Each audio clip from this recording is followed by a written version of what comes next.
In the world of speed, elegance, and pure automotive dominance, one name reigns supreme: Ferrari. But while today's Ferraris are synonymous with wealth, luxury, and Formula One glory, the brand's origins are far more rugged, tied to war, struggle, and a burning passion for speed.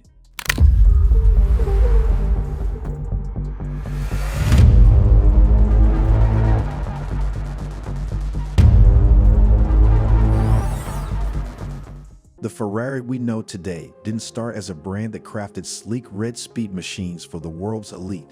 No, Ferrari was born in the flames of World War, tempered by resilience and forged through sheer obsession with performance. So how exactly did a modest Italian man who once built war vehicles end up creating one of the most iconic car brands in the world? Let's peel back the layers and dive into the extraordinary story of how Ferrari went from building machines of war to crafting the fastest cars on Earth. Our story begins in 1898, when Enzo Ferrari was born in Modena, Italy, a town that would eventually become the epicenter of supercar culture. Enzo was fascinated with racing from an early age. As a child, he would attend races with his father and dream of becoming a driver himself. But fate would soon take a cruel twist. By the time Enzo was a teenager, both his father and brother had passed away, and Italy was plunged into World War I. Like many young men of his generation, Enzo was drafted into the Italian army, where he served in the war and saw firsthand the horrors and devastation it brought. After the war, Enzo returned home to a country struggling to rebuild. Jobs were scarce, and opportunities were limited. But one thing hadn't changed: his love for racing. Determined to break into the automotive world, Enzo landed a job as a test driver with a small car manufacturer, and by 1920, he had joined Alfa Romeo as a professional race car driver. His talent behind the wheel was evident, and he quickly made a name for himself in Italian racing circles. But as much as Enzo loved racing, he was even more passionate about building cars. And that passion would soon steer him in a whole new direction. By the late 1920s, Enzo Ferrari was already thinking beyond the driver's seat. He founded the Scuderia Ferrari in 1929, not as a car manufacturer, but as a racing team. At the time, they didn't build their own cars. Instead, they raced Alfa Romeos, tuning and refining them for performance. Scuderia Ferrari quickly gained recognition for their success on the track. And under Enzo's leadership, the team became a dominant force in Italian motorsport. But then came World War II, and once again, everything changed. During the war, Ferrari's operations were repurposed to support the Italian war effort. The factory that had once been filled with race cars now produced military equipment and machine parts. It was a dark and difficult time for Enzo and his team. In 1944, Allied bombing raids destroyed the Ferrari factory in Maranello, but even as the war brought destruction, Enzo refused to give up.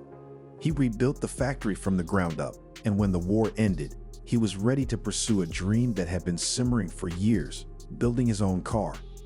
In 1947, Ferrari officially produced its first car under its own name, the Ferrari 125S. It was a modest-looking car by today's standards, but it was revolutionary at the time.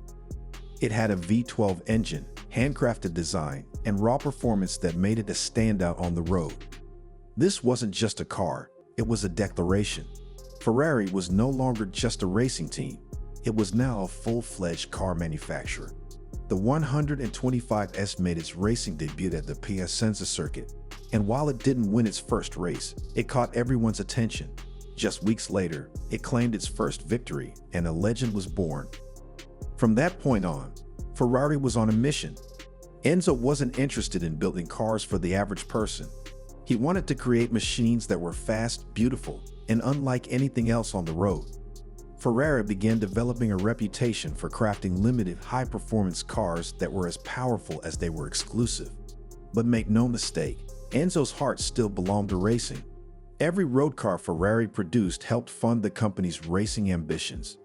In Enzo's own words, "I built engines and attached wheels to them.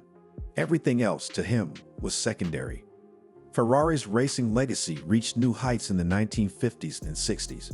The brand dominated races like Le Mans, the Mille Miglia, and eventually, Formula One. Ferrari wasn't just winning, it was crushing the competition. Enzo's obsession with victory led to constant innovation. Lighter materials, better aerodynamics, more powerful engines. Ferrari was always on the cutting edge, but this drive came at a cost. Enzo Ferrari was known for being brutally demanding. His pursuit of perfection led to legendary clashes with drivers, engineers, and even company executives. One of the most infamous moments came in 1961 when several top engineers left Ferrari due to disagreements with Enzo's management style. They went on to form their own company, Automobili Turismo Sport, ATSC, which tried to compete with Ferrari but ultimately failed.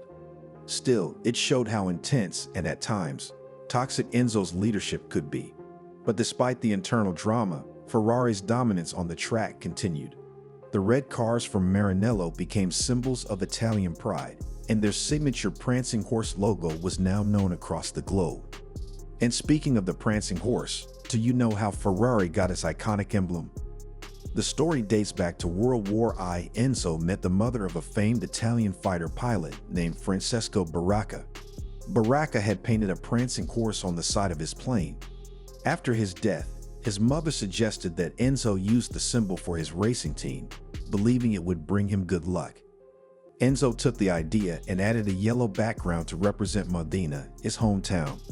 Thus, the iconic Ferrari logo was born, not just as a brand, but as a tribute to a war hero and a symbol of power, speed, and heritage. Let's pause here for a second.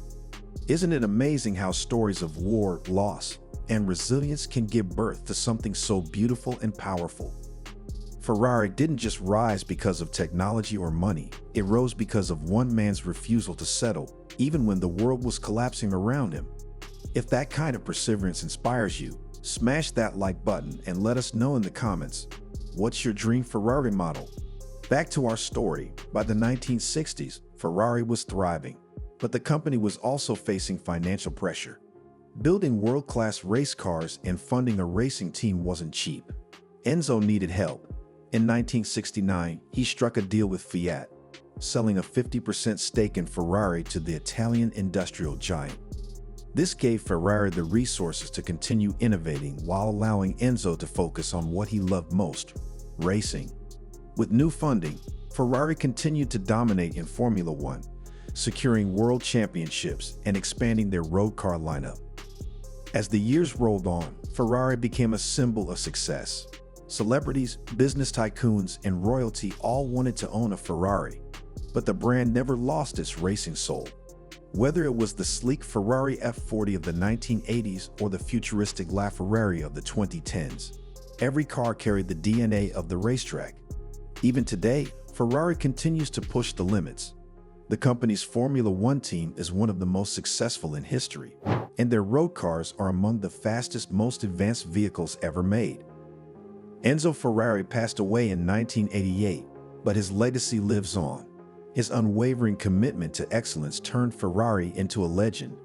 Today, the brand is worth billions, and owning a Ferrari isn't just about driving. It's about being part of a legacy.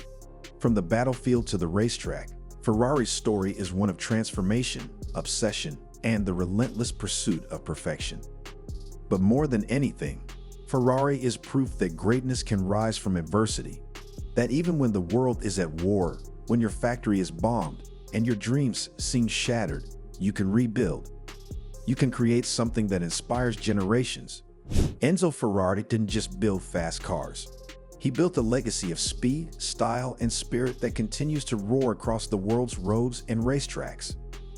So, if you enjoyed this ride through Ferrari's incredible history, hit that subscribe button for more stories of legendary brands and the people behind them. Drop a comment below. What's your favorite Ferrari of all time?